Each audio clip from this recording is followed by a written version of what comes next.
Hello and welcome to Classical Titerature, the show where I finally had to switch to my warm thigh highs.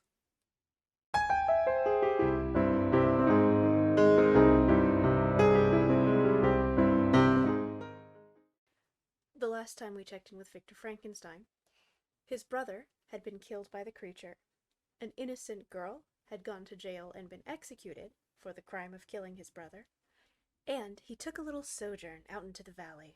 Because what better to do when your entire family is grieving than to just disappear for a couple days?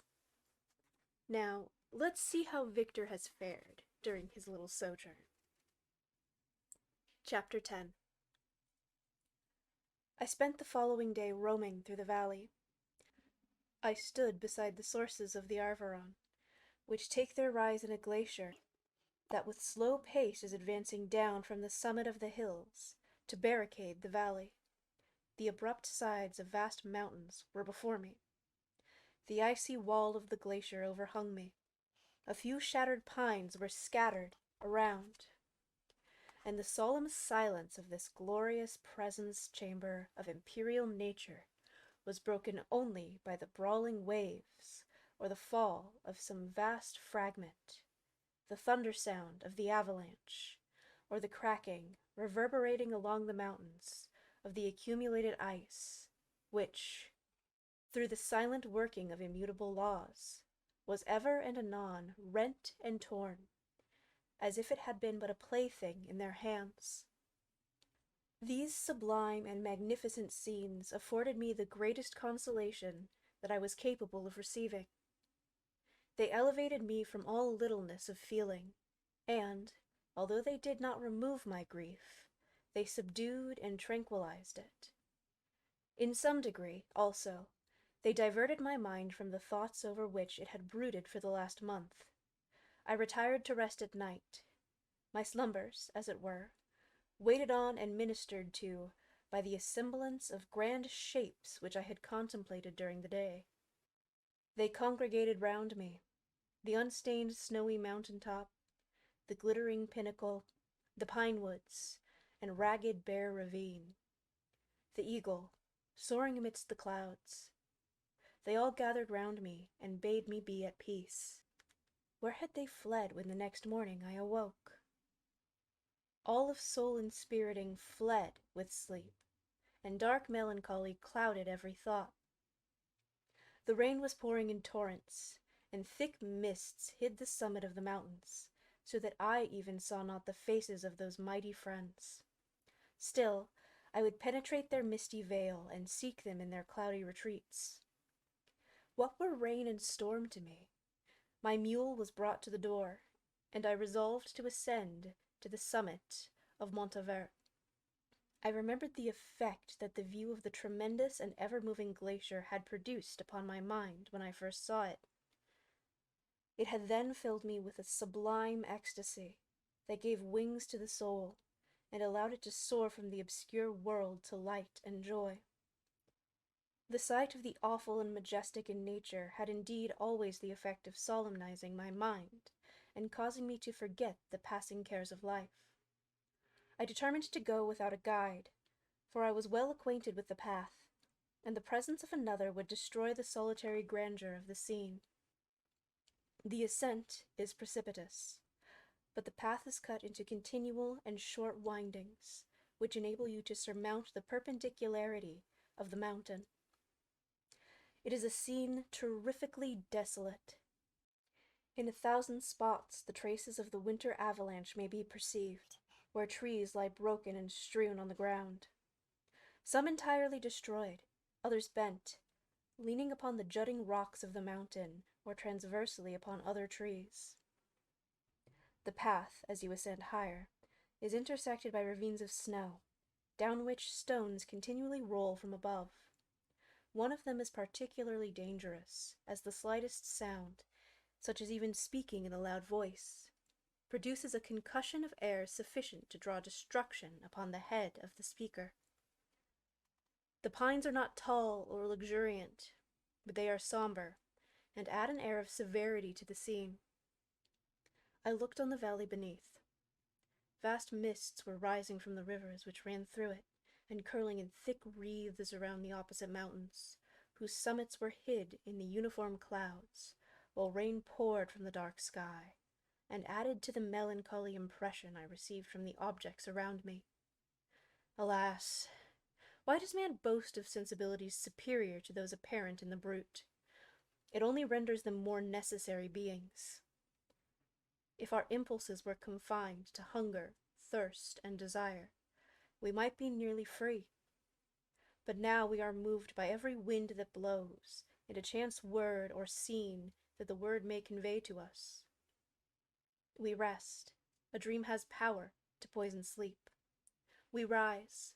One wandering thought pollutes the day. We feel, conceive, or reason, laugh or weep, embrace fond woe, or cast our cares away. It is the same, for, be it joy or sorrow, the path of its departure still is free. Man's yesterday may never be like his morrow. Naught may endure but mutability. It was nearly noon when I arrived at the top of the ascent. For some time I sat upon the rock that overlooks the sea of ice. A mist covered both that and the surrounding mountains. Presently, a breeze dissipated the cloud, and I descended upon the glacier. The surface is very uneven, rising like the waves of a troubled sea, descending low, and interspersed by rifts that sink deep. The field of ice is almost a league in width, but I spent nearly 2 hours in crossing it. The opposite mountain is a bare, perpendicular rock. From the side where I now stood, Montevert was exactly opposite, at the distance of a league, and above it rose Mont Blanc, in awful majesty. I remained in a recess of the rock, gazing on this wonderful and stupendous scene. The sea, or rather the vast river of ice, wound around its dependent mountains, whose aerial summits hung over its recesses. Their icy and glittering peaks shone in the sunlight over the clouds. My heart, which was before sorrowful, now swelled with something like joy. I exclaimed, "Wandering spirits, if indeed ye wander, and do not rest in your narrow beds, allow me this faint happiness, or take me, as your companion, away from the joys of life." As I said this, I suddenly beheld the figure of a man, at some distance, advancing towards me with superhuman speed. He bounded over the crevices in the ice, among which I had walked with caution. His stature, also, as he approached, seemed to exceed that of man. I was troubled. A mist came over my eyes, and I felt a faintness seize me. But I was quickly restored by the cold gale of the mountains. I perceived, as the shape came nearer, sight tremendous and abhorred, that it was the wretch whom I had created.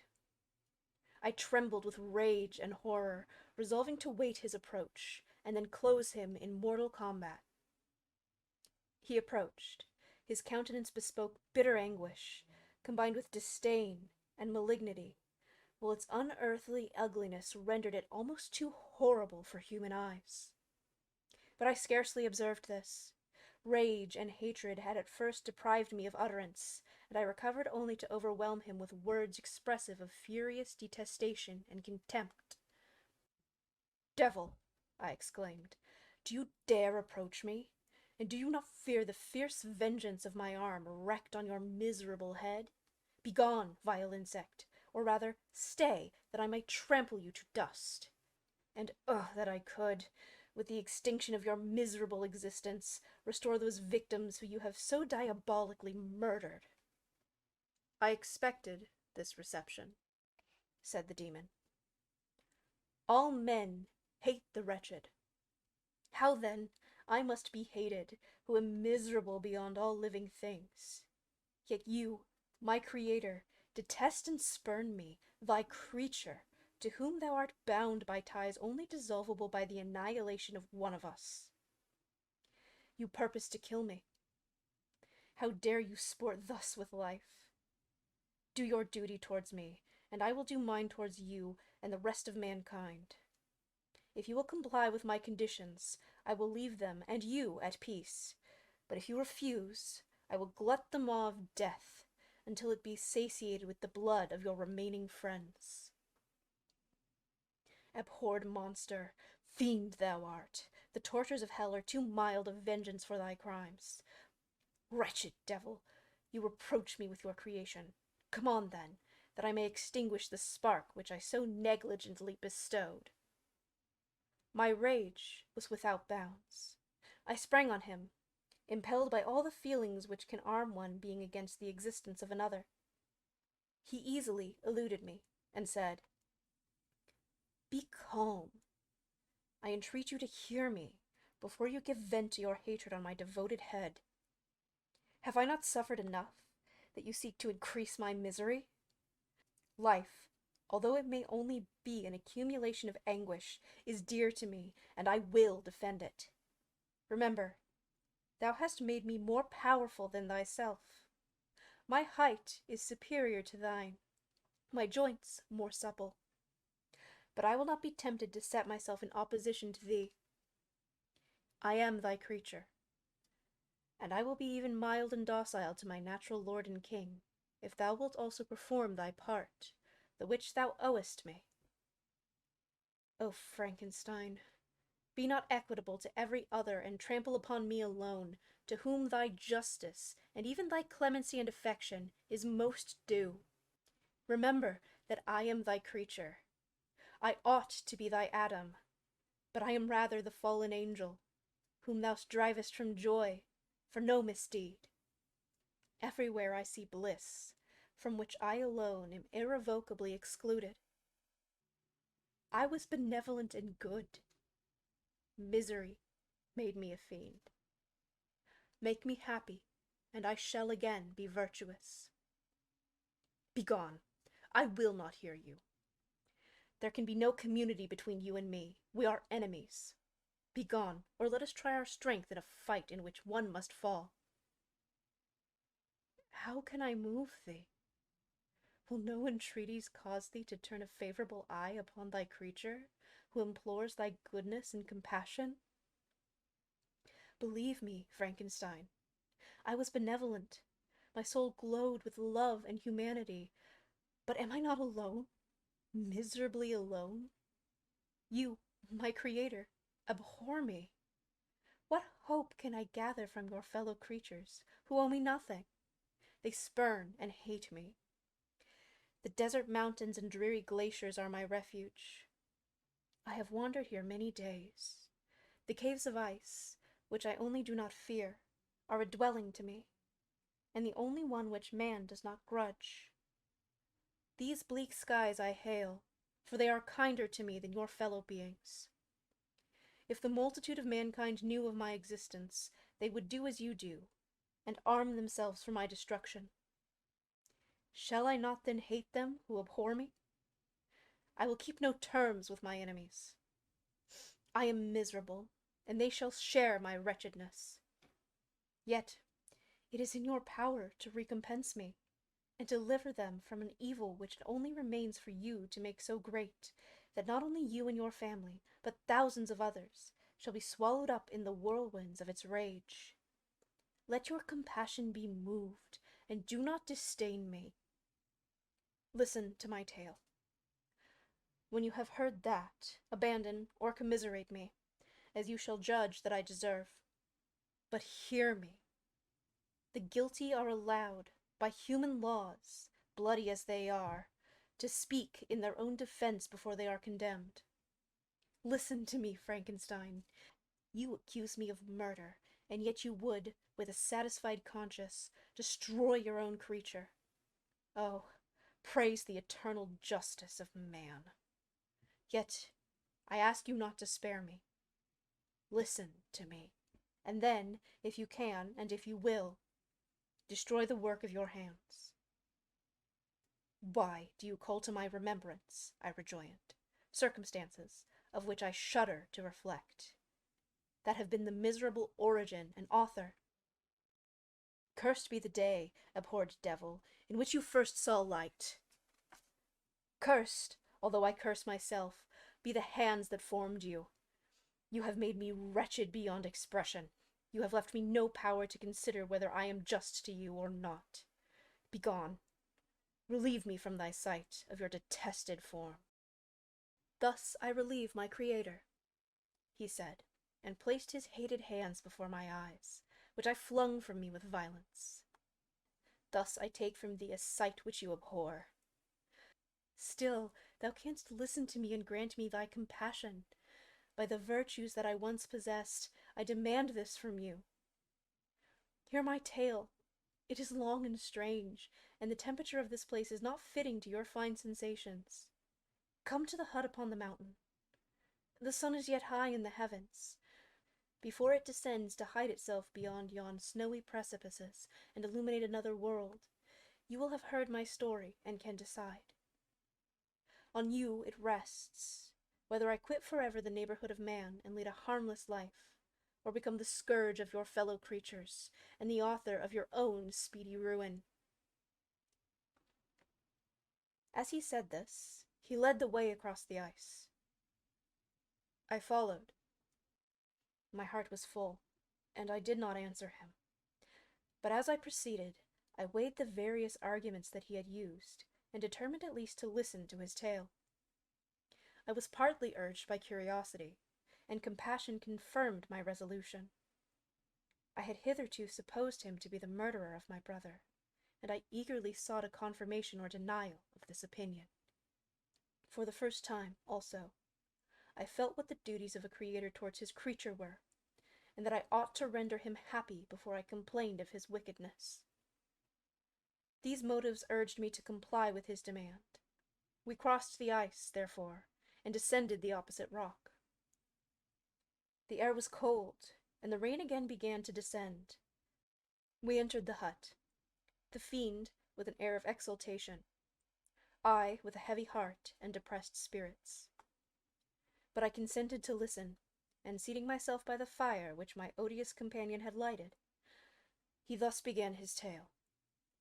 Chapter 11. It is with considerable difficulty that I remember the original era of my being.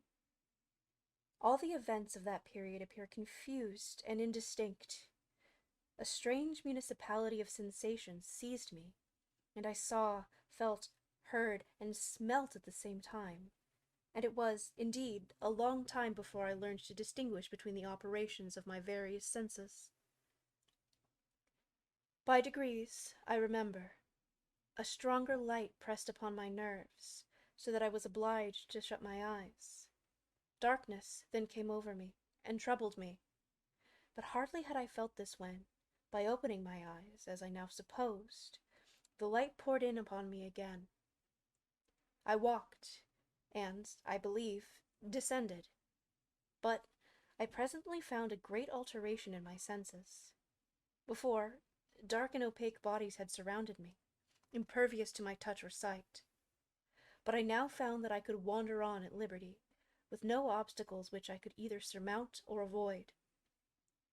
The light became more and more oppressive to me, and the heat wearying me as I walked, I sought a place where I could receive shade. This was the forest near Ingolstadt, and here I lay by the side of a brook, resting from my fatigue, until I felt tormented by hunger and thirst. This roused me from my nearly dormant state, and I ate some berries which I found hanging on the trees or lying on the ground. I slaked my thirst at the brook, and then, laying down, was overcome by sleep. It was dark when I awoke. I felt cold also, and half frightened, as it were, instinctively, finding myself so desolate. Before I had quitted your apartment, on a sensation of cold, I had covered myself in some clothes, but these were insufficient to secure me from the dews of night. I was a poor, helpless, miserable wretch. I knew, and could distinguish, nothing, but feeling pain invade me on all sides, I sat down and wept. Soon a gentle light stole over the heavens, and gave me a sensation of pleasure. I started up and beheld a radiant form rise from among the trees. I gazed with a kind of wonder. It moved slowly, but it enlightened my path, and again I went out in search of berries. I was still cold, when under one of the trees I found a huge cloak, with which I covered myself, and sat down upon the ground. No distinct ideas occupied my mind. All was confused. I felt light, and hunger, and thirst, and darkness.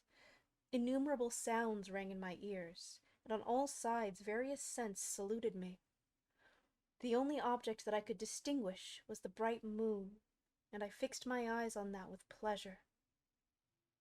Several changes of day and night passed, and the orb of night had greatly lessened, when I began to distinguish my sensations from each other. I gradually saw plainly the clear stream that supplied me with drink, and the trees that shaded me with their foliage. I was delighted when I first discovered that a pleasant sound, which often saluted my ears, proceeded from the throats of the little winged animals, who had often intercepted the light from my eyes. I began also to observe, with greater accuracy, the forms that surrounded me, and to perceive the boundaries of the radiant roof of light which canopied me. Sometimes I tried to imitate the pleasant songs of the birds, but was unable. Sometimes I wished to express my sensations in my own mode, but the uncouth and inarticulate sounds which broke from me frightened me into silence again. Sometimes I wished to express my sensations in my own mode, but the uncouth and inarticulate sounds which broke from me frightened me into silence again.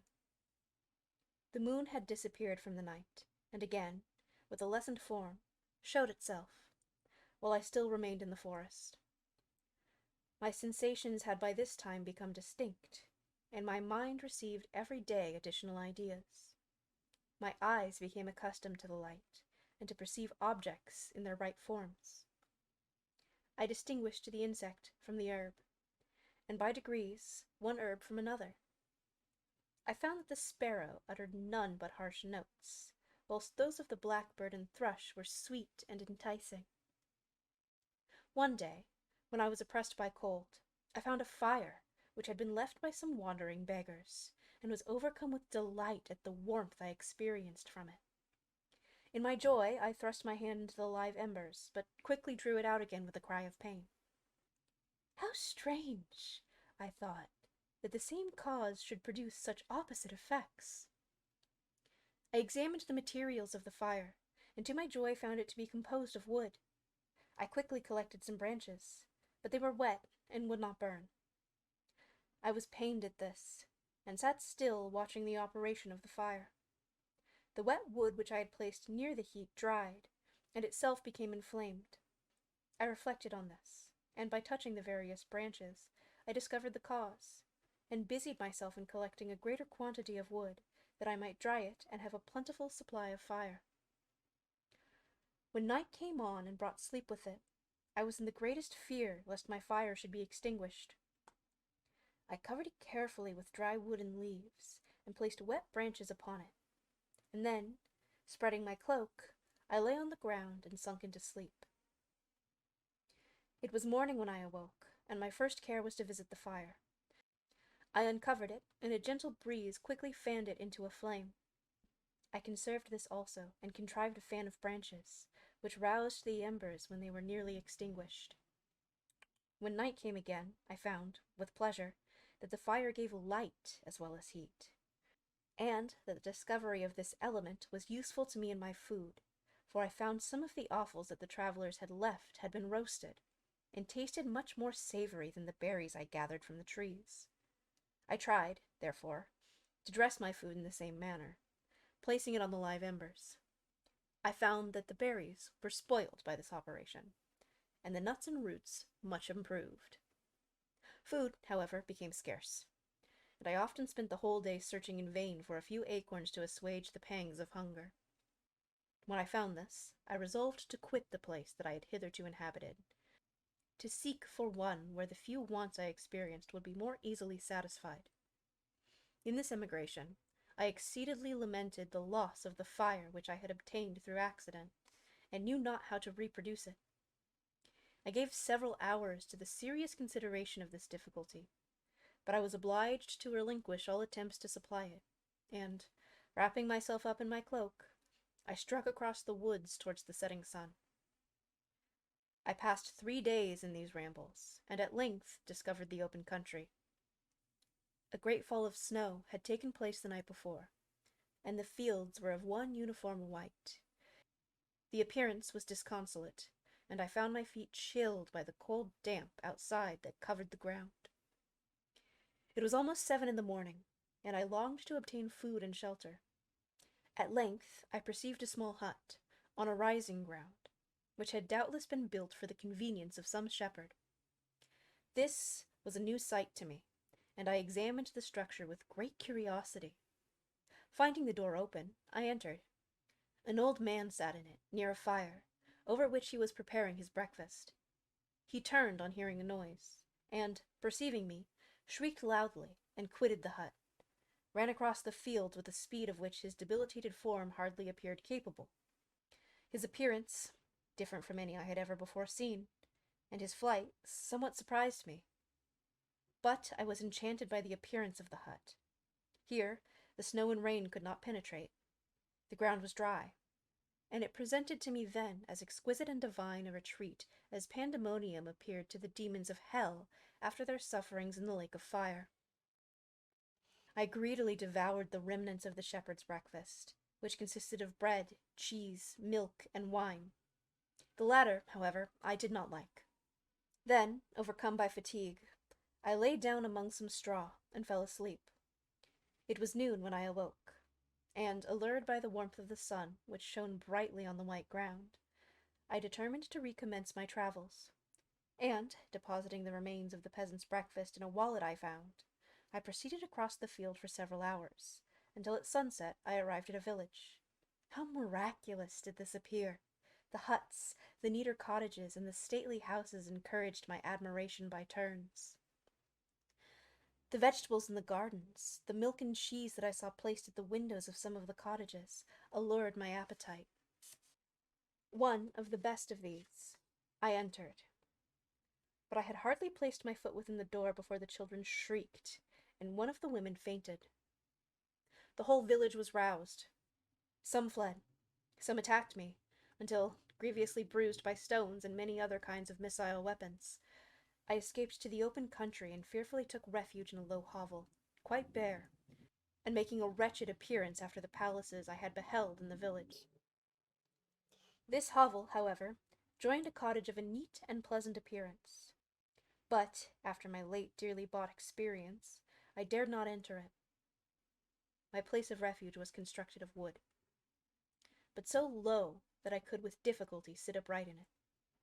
No wood, however, was placed on the earth which formed the floor, but it was dry, and although the wind entered it by innumerable chunks, I found it an agreeable asylum from the snow and rain. Here, then, I retreated, and lay down happy to have found a shelter, however miserable, from the inclemency of the season, and still more from the barbarity of man. As soon as morning dawned, I crept from my kennel, that I might view the adjacent cottage and discover if I could remain in the habitation I had found. It was situated against the back of the cottage, and surrounded on the sides, which were exposed by a pigsty and a clear pool of water. One part was open, and by that I had crept in. But I now covered every crevice by which I might be perceived with stones and wood, yet in such a manner that I might move them on occasion to pass out. All the light I enjoyed came through the sty, and that was sufficient for me. Having thus arranged my dwelling and carpeted it with clean straw, I retired, for I saw the figure of a man at a distance, and remembered too well my treatment the night before to trust myself in his power. I had first, however, provided for myself sustenance for that day by a loaf of coarse bread, which I purloined, and a cup with which I could drink, more conveniently than from my hand, of the pure water which flowed by my retreat. The floor was a little raised, so that it was kept perfectly dry, and by its vicinity to the chimney of the cottage it was tolerably warm. Being thus provided, I resolved to reside in this hovel until something should occur which might alter my determination. It was indeed a paradise compared to the bleak forest, my former residence, the rain-dropping branches and dank earth. I ate my breakfast with pleasure, and was about to remove a plank to procure myself a little water when I heard a step, and looking through a small chunk, I beheld a young creature, with a pail on her head, passing before my hovel. The girl was young, and of gentle demeanor, unlike what I have since found cottagers and farmhouse servants to be. Yet she was meanly dressed, a coarse blue petticoat and linen jacket being her only garb. Her fair hair was plaited, but not adorned. She looked patient, yet sad. I lost sight of her, and in about a quarter of an hour she returned bearing the pail, which was now partly filled with milk. As she walked along, seemingly incommoded by the burden, a young man met her, whose countenance expressed a deeper despondence. Uttering a few sounds with an air of melancholy, he took the pail from her head and bore it to the cottage himself. She followed, and then disappeared.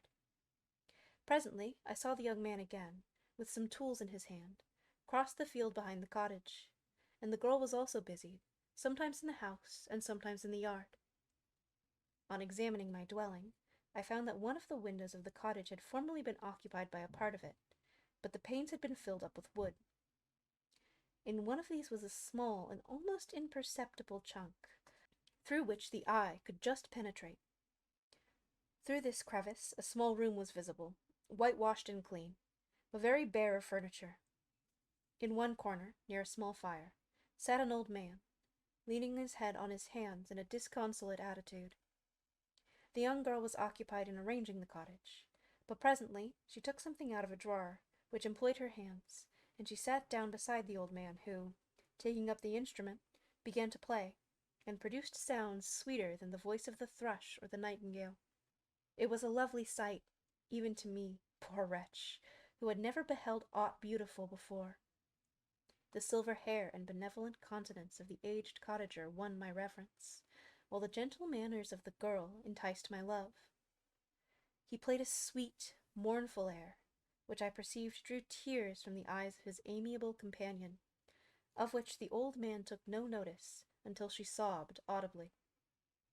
He then produced a few sounds, and the fair creature, leaving her work, knelt at his feet. He raised her, and smiled with such kindness and affection that I felt sensations of a peculiar and overpowering nature. They were a mixture of pain and pleasure, such as I had never experienced, either from hunger or cold, warmth or food, and I withdrew from the window, unable to bear these emotions. Soon after this the young man returned, bearing on his shoulders a load of wood. The girl met him at the door, helped him to relieve him of his burden, and taking some of the fuel into the cottage, placed it on the fire. Then she and the youth went apart into a nook of the cottage, and he showed her a large loaf and a piece of cheese. She seemed pleased, and went into the garden for some roots and plants, which she placed in water, and then upon a fire. She afterwards continued her work, whilst the young man went into the garden, and appeared busily employed in digging and pulling up roots. After he had been employed thus about an hour, the young woman joined him, and they entered the cottage together. The old man had, in the meantime, been pensive, but on the appearance of his companion he assumed a more cheerful air, and they sat down to eat. The meal was quickly dispatched. The young woman was again occupied in arranging the cottage.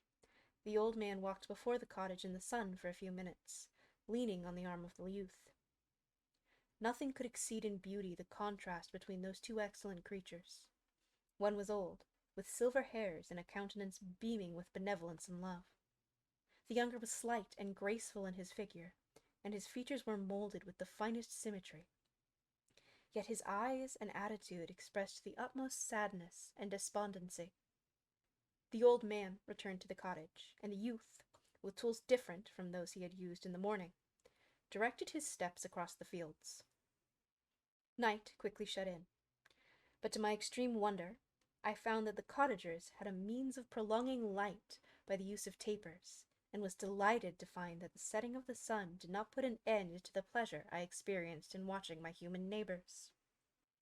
In the evening, the young girl and her companion were employed in various occupations which I did not understand, and the old man again took up the instrument which produced the divine sounds that had enchanted me in the morning. So soon as he had finished, the youth began, not to play, but to utter sounds that were monotonous, and neither resembling the harmony of the old man's instrument, nor the song of the birds. I since found that he read aloud, but at that time I knew nothing of the science of words or letters. The family, after having been thus occupied for a short time, extinguished their lights and retired, as I conjectured, to rest. Chapter 12. I lay on my straw, but I could not sleep. I thought of the occurrences of the day. What chiefly struck me was the gentle manners of these people, and I longed to join them, but dared not. I remembered too well the treatment I had suffered the night before from the barbarous villagers, and resolved, whatever course of conduct I might hereafter think it right to pursue, that for the present I would remain quietly in my hovel, watching, and endeavoring to discover the motives which influenced their actions. The cottagers arose the next morning before the sun. The young woman arranged the cottage and prepared the food, and the youth departed after the first meal. This day was passed in the same routine as that which preceded it. The young man was constantly employed out of doors, and the girl in various laborious occupations within. The old man, whom I soon perceived to be blind, employed his leisure hours on his instrument or in contemplation.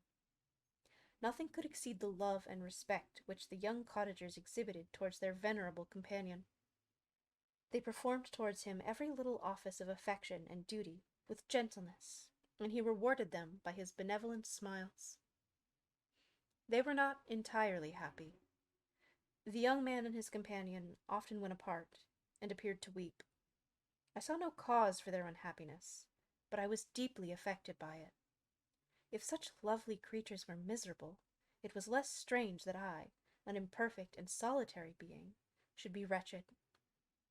Yet, why were these gentle beings unhappy? They possessed a delightful house, for such it was in my eyes, and every luxury. They had a fire to warm them when chill, and delicious viands when hungry. They were dressed in excellent clothes, and, still more, they enjoyed one another's company and speech, interchanging each day looks of affection and kindness. What did their tears imply? Did they really express pain? I was at first unable to solve these questions, but perpetual attention and time explained to me many appearances which were at first enigmatic.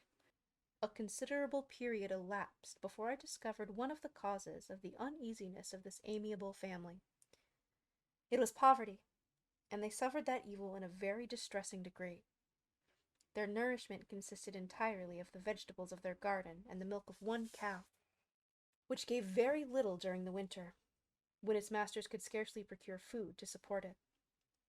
They often did, I believe, suffered the pangs of hunger very poignantly, especially in the two young cottagers, for several times they placed food before the old man when they reserved none for themselves. This trait of kindness moved me sensibly. I had become accustomed, during the night, to steal a part of their store for my own consumption. But when I found that in doing this I inflicted pain on the cottagers, I abstained, and satisfied myself with berries, nuts, and roots, which I gathered from a neighboring wood. I discovered also another means through which I was enabled to assist their labors. I found that the youth spent a great part of each day in collecting wood for the family fire, and during the night I often took his tools, the use of which I quickly discovered, and brought home firing sufficient for the consumption of several days. I remember the first time I did this, the young woman, when she opened the door in the morning, appeared greatly astonished on seeing a great pile of wood on the outside. She uttered some words in a loud voice, and the youth joined her, who also expressed surprise. I observed, with pleasure, that he did not go to the forest that day, but spent it in repairing the cottage and cultivating the garden. By degrees, I made a discovery of still greater moment. I found these people possessed a method of communicating their experiences and feelings to one another by articulating sounds. I perceived that the words they spoke sometimes produced pleasure or pain, smiles or sadness, in the minds and countenances of the hearers. This was indeed a godlike science, and I ardently desired to become acquainted with it. but I was baffled in every attempt I made for this purpose. Their pronunciation was quick, and the words they uttered, not having any apparent connection with visible objects, I was unable to discover any clue by which I could unravel the mystery of their reference. By great application, however, and after having remained during the space of several revolutions of the moon in my hovel, I discovered the names that were given to some of the most familiar objects of discourse. I learned and applied the words fire, milk, bread, and wood. I learned also the names of the cottagers themselves. The youth and his companion had each of them several names, but the old man had only one, which was father. The girl was called sister, or Agatha, and the youth Felix, brother, or son. I cannot describe the delight I felt when learning the ideas appropriated to each of these sounds, and was able to produce them. I distinguished several other words without being able to as yet understand or apply them, such as good, dearest, unhappy. I spent the winter in this manner. The gentle manners and beauty of the cottagers greatly endeared them to me. When they were unhappy, I felt depressed. When they rejoiced, I sympathized in their joys. I saw few human beings besides them, and, if any other happened to enter the cottage, their harsh manners and rude gait only enhanced to me the superior accomplishments of my friends. The old man, I could perceive, often endeavored to encourage his children, as sometimes I found that he called them to cast off their melancholy. He would talk in a cheerful accent, with an expression of goodness that bestowed pleasure even upon me. Agatha listened with respect, her eyes sometimes filled with tears, which she endeavored to wipe away unperceived. But I generally found that her countenance and tone were more cheerful after having listened to the exhortations of her father. It was not thus with Felix. He was always the saddest of the group, and, even to my unpracticed senses, he appeared to have suffered more deeply than his friends. But if his countenance was more sorrowful, his voice was more cheerful than that of his sister, especially when he addressed the old man. I could mention innumerable instances which, although slight, marked the dispositions of these amiable cottagers. In the midst of poverty and want, Felix carried with pleasure to his sister the first little white flower that peeped out from beneath the snowy ground. Early in the morning, before she had risen, he cleared away the snow that obstructed her path to the milk-house, drew water from the well, and brought the wood from the outhouse, where, to his perpetual astonishment, he found his store always replenished by an invisible hand. In the day, I believe, he worked sometimes for a neighboring farmer, because he often went forth and did not return until dinner, yet brought no wood with him. At other times he worked in the garden, but as there was little to do in the frosty season, he read to the old man and Agatha. This reading had puzzled me extremely at first, but by degrees I discovered that he uttered many of the same sounds when he read as when he talked. I conjectured, therefore, that he found on the paper signs for speech which he understood, and I ardently longed to comprehend these also. But how was that possible when I did not even understand the sounds for which they stood as signs? I improved, however, sensibly in this science, but not sufficiently to follow up any kind of conversation, although I applied my whole mind to the endeavor. For I easily perceived that, although I eagerly longed to discover myself to the cottagers, I ought not to make the attempt until I had first become master of their language, which knowledge might enable me to make them overlook the deformity of my figure. For with this also the contrast perpetually presented to my eyes had made me acquainted. I had admired the perfect forms of my cottagers, their grace, beauty, and delicate complexions. But how I was terrified when I viewed myself in a transparent pool. At first I started back, unable to believe that it was indeed I who was reflected in the mirror. And, when I became fully convinced that I was in reality the monster that I am, I was filled with the bitterest sensations of despondence and mortification. Alas, I did not yet entirely know the fatal effects of this miserable deformity. As the sun became warmer, and the light of the day longer, the snow vanished, and I beheld the bare trees and the black earth. From this time, Felix was more employed, and the heart-moving indications of impending famine disappeared. Their food, as I afterwards found, was coarse, but it was wholesome, and they procured a sufficiency of it.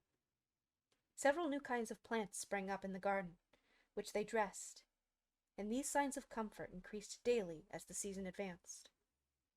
The old man, leaning on his son, walked each day at noon, when it did not rain, as I found it was called when the heavens poured forth its water. This frequently took place, but a high wind quickly dried the earth, and the season became far more pleasant than it had been. My mode of life in my hovel was uniform.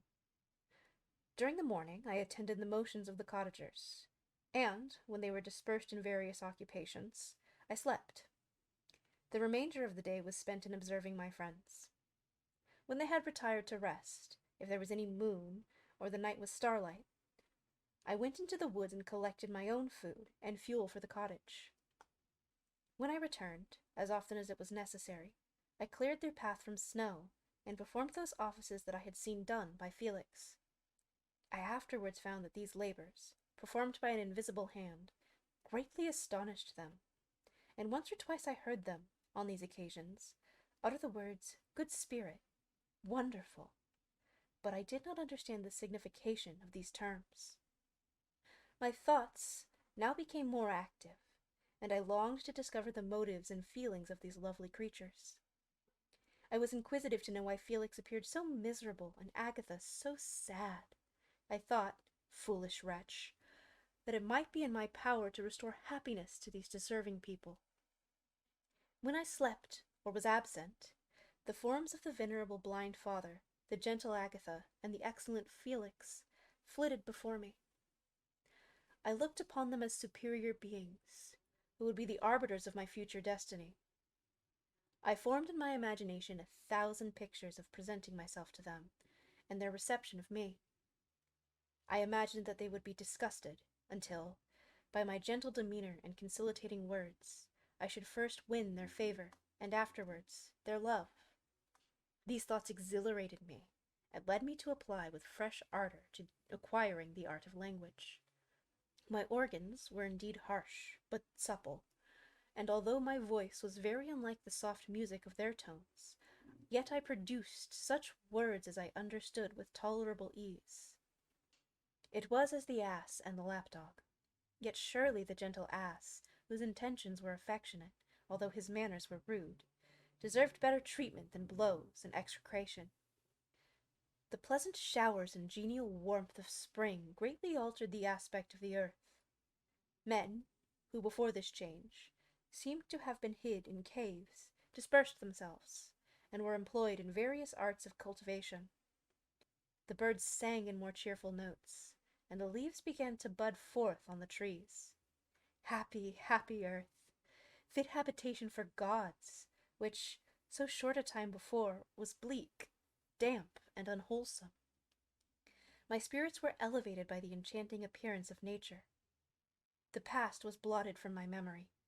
The present was tranquil, and the future gilded by bright rays of hope and anticipations of joy. And I think we will stop there for today. Next time, we will continue the monster's tale and how he came to be where he is now. But until then, you can follow me on any of these social medias or over on Patreon. Patrons get videos a week early, as well as some other benefits, like their name in the credits. This has been Classical Titerature. Thanks for watching. I would also like to give extra special thanks to Bummingcan, the member of our bibliophile tier.